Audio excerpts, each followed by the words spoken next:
Keyboard shortcuts used for After Effects. First, selection tool. Shortcut V. இப்போ ஒரு லேயரை keyframes select பண்ணதுக்கு இது யூஸ் பண்ணலாம். இல்ல ஒரு ஷேப்பை ரீசைஸ் பண்ணு மூவ் பண்ணனும்னா அந்த ஷார்ட்கட் யூஸ் பண்ணலாம். Next, reveal all keyframe properties. Shortcut U. இப்போ ஒரு லேயர் இருக்கு. இந்த லேயரோட keyframes எல்லாம் பார்க்கணும், ரிவீல் பண்ணனும்னா அந்த ஷார்ட்கட் யூஸ் பண்ணலாம்.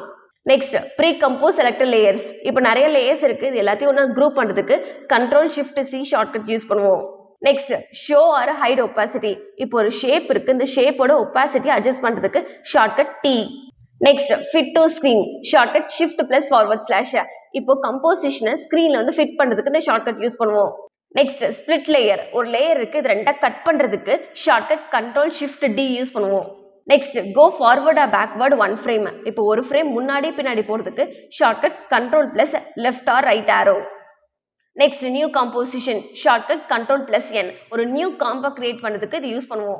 Next, duplicate selected layers. இப்போ ஒரு லேயர் இருக்கு. அதை வந்து duplicate பண்றதுக்கு shortcut Ctrl plus D.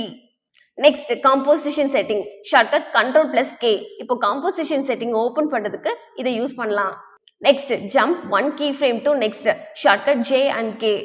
Next, shortcut I and O. இப்போ பிளேட ஒரு selected லேயரோட first frame and last frameக்கு மூவ் பண்றதுக்கு இந்த ஷார்ட்கட் யூஸ் பண்ணுவோம்.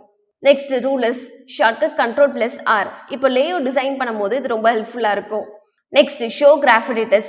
இப்போ அனிமேஷன்ஸ் பண்ணும்போது graph editors ரொம்ப யூஸ்ஃபுல்லா இருக்கும். இதை ரிவீல் பண்றதுக்கு shortcut Shift plus F3. Next, move keyframes. இப்போ செலக்ட் பண்ணிட்ட keyframe லெஃப்ட் சைடு இல்லனா ரைட் சைடு மூவ் பண்றதுக்கு Alt plus left or right arrow.